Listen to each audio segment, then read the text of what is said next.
I, being in the way, the Lord led me. I think that is one of the most important verses in the Scripture for those who are desiring to know how to be led of God.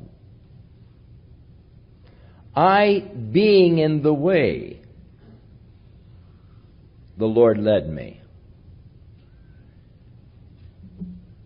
I believe that God expects us to step out in faith. And as we step out in faith, He leads us.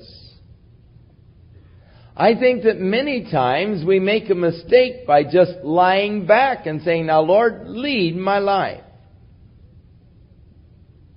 And I'm just going to lie here, Lord, until you lead me. Chances are you'll never be led. Stand up. Start walking. And then the Lord will lead you where you should go.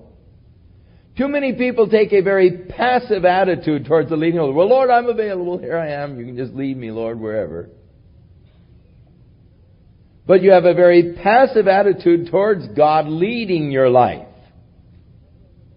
There is that necessity of stepping. And I, being in the way, the Lord led me.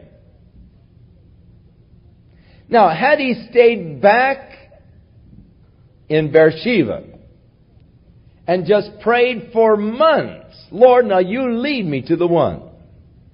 Lead me to the one, Lord. You lead me to the one.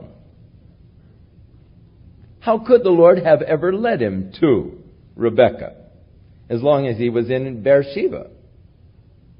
He had to get out. He had to go. When he went, then the Lord led him. I, being in the way, the Lord led me. I think that one of the things that we often make a mistake as far as the leading of God is that we expect God to lay out the whole picture. Philip was in the midst of a great revival up in Samaria. Many people were believing and turning to the Lord.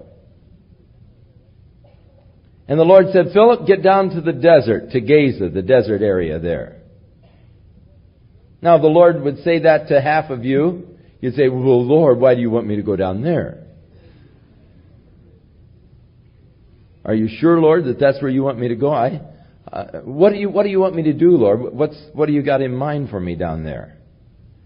Lord, there's a neat revival going on here. A lot of people, surely, Lord, what is it that you want? We want God to lay out the whole picture.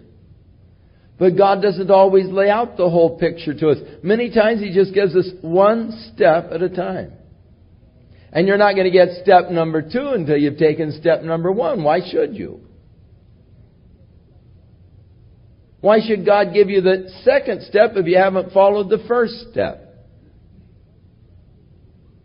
So Philip left Samaria, went down to Gaza. When he got down to Gaza, he saw a chariot heading towards Ethiopia. And the Lord said, go up and join yourself to the chariot. Well, Lord, what do you want me to do that for? Why should I go join myself to the chariot? No questions. Just he went and he ran up next to the chariot. You see, God leads us one step at a time. But I, being in the way, the Lord led me. If I don't take step number 1, I'll never be directed to step number 2. I've got to step out in faith at step number 1. And as I get in the way, as I start moving, then God will lead my movements. I, being in the way, the Lord led me. I love that. Because that's just how God leads us.